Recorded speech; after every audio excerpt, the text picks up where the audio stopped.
शिव चिदंबर स्वामी महाराजांच्या, दत्तावतारी चिदंबर स्वामी महाराजांच्या अलौकिक अशा दिव्य लीलांचं चरित्राचं अवगाहन करत असताना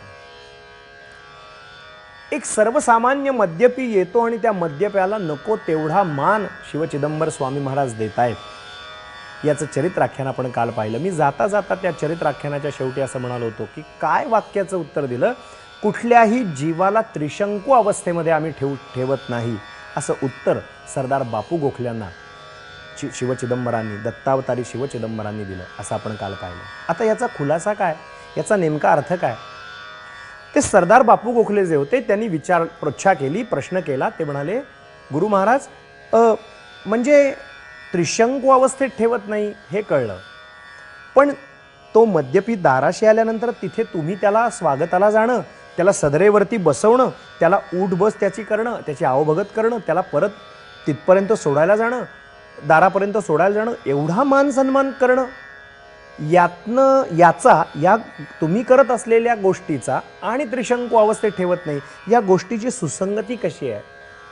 तेव्हा मी काल बोलताना आपल्याला म्हणालो होतो की त्यांनी सांगितलं, तो उद्या जर आला तर तुमच्या डोळ्यावर हात लावीन आणि बघा, असं जे बोलले होते। काय घडलं, हा जो मद्यपी आला दुसऱ्या दिवशी, आता रोजची सवयच झाली होती, हा दुसऱ्या दिवशी सकाळी आला आणि तो आल्या क्षणापूर्वी चिदंबर महास्वामीजींनी सरदार बापू गोखल्यांच्या डोळ्यावरनं जरा हात फिरवला, म्हणाले आता काय काय दिसतं तेवढं फक्त बघा म्हणून सांगितलं। दत्तावतारी असलेले शिवचिदंबर काय करू शकतात हो? तो जसा आत आला आणि जिथपासून चिदंबर महादीक्षित स्वामी त्याला दाराच्या वाड्यापासून स्वागत करतायत, त्याला बसवतायत, उठबस करतायत, हे सगळं पाहिलं आणि परत सोडायला जाताना त्या दारापर्यंत जेव्हा चिदंबर महास्वामी सोडायला गेले, हे सगळं सगळं सगळं बापू गोखल्यांनी आपल्या डोळ्यांनी पाहिलं। आणि जेव्हा तो मद्यपी परत निघून गेला, दुष्ट दुर्जन जो होता तो निघून गेला, आणि ज्या क्षणाला बापू गोखल्यांच्या डोळ्यावरती आधी हात लावला तर तो आल्यानंतर आता पुन्हा हात लावला आणि फक्त विचारलं, काय दिसलं तुम्हाला? जे दिसलं ते सांगा बघूया। त्यांनी एवढंच केलं, गुरुजी हे काहीतरी वेगळंच होतं, याचा अर्थच कळेनासा झाला। अरे पण काय पाहिलंस, काय पाहिलंस? ते म्हणाले, हा व्यक्ती घराच्या आपल्या वाड्याच्या आत आल्यापासून जेव्हापासून तुम्ही त्याला भेटताय, त्याला आत बोलवताय, त्याला मान देताय, त्याला सन्मान देताय, त्याला बसवताय, त्याच्याशी बरोबर गप्पा गोष्टी करतायत, हे सगळं चालू असताना ती जी व्यक्ती आली होती त्या व्यक्तीच्या मागे मोठे मोठे डोंगर मला दिसत होते आणि ते सगळे डोंगर असे जळताना दिसत होते। म्हणजे त्या डोंगरावरती फार मोठी आग लागली असं मला दिसत होतं। जसं एखादं रान पेटतं ना, तसं ते अख्खे डोंगरच्या डोंगर जळू लागलेत की काय अक्षरशः वरचे, असं मला दिसत होतं। हे सगळं ज्या क्षणी पाहिलं ते म्हणाले, याचा अर्थ कळाला का? ते म्हणाले, तेच कळलं नाही। ते म्हणाले, हा जो माणूस आहे ना, हा फार चांगला आहे, यानं मागच्या काही जन्मोजन्मामध्ये पुण्य केलं आणि तो पुण्याचा जो साठा आहे त्याचा, हा साठा अजिबात नाही आहे, पण याचं जे पाप आहे, पाप ते अगदी आता एवढंच शिल्लक आहे, पण ते संपायचं नाव घेत नाही आणि ते जोपर्यंत संपत नाही आहे तोपर्यंत याची अवस्था त्रिशंकू अवस्था आहे। हा धड पुण्यात्मा नाही, हा धड पापात्मा नाही, अशी काहीतरी विचित्र अवस्था याची आहे। मग आम्ही ज्या वेळेला ह्याला मान सन्मान देतो, याच्यापाशी जातो, याला बोलावतो, याला नको तेवढा त्याच्या लायकीपेक्षा जास्त मान देतो, तेव्हा आम्ही त्याचं पाप आहे जे शिल्लक बारीक राहिलंय ते खाऊन टाकतो। हा जर पुण्यात्मा असता तर याचं म्हणजे जर वेळ प्रसंग पडला असता तर आम्ही याचं पुण्य सुद्धा खाल्लं असतं प्रसंगी, पण आम्ही याचं पाप घेतो का? कारण तेवढ्या पापासाठी तो तिथे अडकलाय, तेवढं त्याचं पाप पूर्णपणे स्वच्छ करून टाकायचं, ते खातंय ते पूर्णपणे बंद करायचं।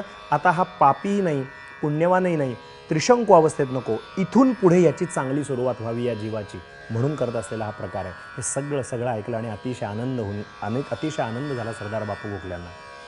सज्जन हो, अशा अनेक लीला करत असणारे हे शिवचिदंबर महास्वामी श्रौताग्नीचा स्वीकार केला होता। आपल्या दोन्ही पत्न्यांसह गृहस्थाश्रम उत्तमपणे चालू होता।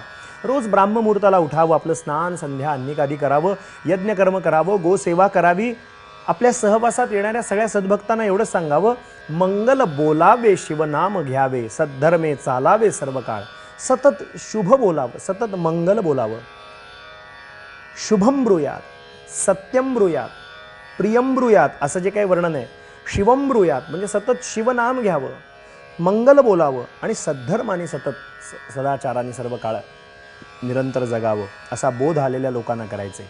आपल्या वडिलांनी जे गायत्री पुरस्करण केलं होतं मार्तंड दीक्षितांनी, त्याची सांगता करायचं एक दिवशी चिदंबर महास्वामीजींनी ठरवलं आणि 1,00,000 ब्राह्मण भोजन चिदंबर महास्वामीजींनी करवलं.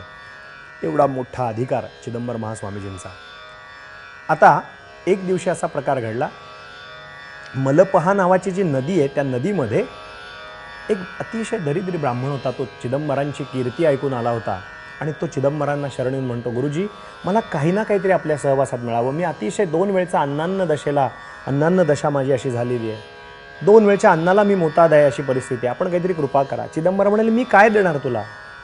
तो अतिशय तळमळीनं शरण आला हे पाहिलं आणि त्या मलपहा नदीच्या त्या पात्रात उभे असणारे चिदंबर महास्वामीजी त्यांनी आहे ते आपल्या कमंडलूतलं तीर्थ त्या ब्राह्मणाच्या लोटीमध्ये त्याच्या गडूमध्ये ओतलं मात्र आणि त्याला 52 कशी सुवर्णाची प्राप्ती शिवचिदंबरांनी करून दिली. आता या शिवचिदंबर स्वामीजींना जी अपत्य झाली, त्यांचा परिवार जो होता त्याचा विचार करत असताना एक एक गोष्टीचा स्पर्श करत करत आपण हळूहळू पुढे जातो. सरस्वतीला पहिले 2 पुत्र झाले होते, आपण ते पाहिलं, दिवाकर आणि शंकर. त्यानंतर सरस्वतीला आणखीन 2 पुत्र झाले. त्यांचं नाव आहे मृत्युंजय आणि वररुची असं त्या दोघांचं नाव आहे. आता दिवाकर आणि शंकर यांच्यानंतर मृत्युंजय आणि वररुची हे सरस्वतीचे पोटी जन्माला आलेले 4 पुत्र आणि सावित्री ही जी दुसरी पत्नी आहे हिच्यापासून काशीनाथ आणि भास्कर असे 2 पुत्र, दिव्य पुत्र, तेजस्वी ओजस्वी पुत्र शिवचिदंबरांच्या पोटी आले जन्माला. आता बघा 6 पुत्रांचं हे कार्य कसं आहे. दक्षता, कार्यकौशल्य, निर्भयता हा गुण दिवाकराच्या ठिकाणी दिसत होता. शास्त्र प्रावीण्य, वेदशास्त्राचं पठण, येणाऱ्या वडिलांकडे येणाऱ्या सर्व जनांना आपलंसं करण्याची वृत्ती शंकर या पुत्राकडे तो गुण दिसत होता. तपामध्ये अतिशय दक्ष असलेले, मंत्रविद्येत पारंगत, अग्निसेवा, यज्ञसेवा यामध्ये तत्पर असलेले हा गुण मृत्युंजय या पुत्रामध्ये दिसत होता. शाप आणि वरदान द्यायला अधिकार असलेला, वाक सिद्धी ज्याला प्राप्त झाली होती असा, अन्नदान निरंतर करणारा, अखंड उपासना करणारा असा जो पुत्र होता तो वररुची होता. आणि सेवावृत्ती दक्षता असलेला, नित्य अनुष्ठान करणारा आणि समयोचित काळ जर झाला तरच काही चमत्कार करणारा असा भास्कर हा 6वा पुत्र होता. या 6 पुत्रांची नावं मी आत्ता आपल्याला सांगितली. या 6 पुत्रांचं जे वैशिष्ट्य आहे ते पण मी आत्ता आपल्या पुढे ठेवलं. या चिदंबर महास्वामीजींच्या चरित्रामध्ये पुढे आणखीन काय काय घटना घडत गेल्या आपण क्रमवारीनं पाहू. आज इथेच वाणीला विराम देऊ. त्रिपुत्र दत्तात्रयांच्या दिव्य पवित्र अशा चरणांचं स्मरण करू, त्यांचं पवित्र नाव घेऊ आणि थांबू. अवधूत चिंतन श्री गुरुदेव दत्त दत्त दत्त.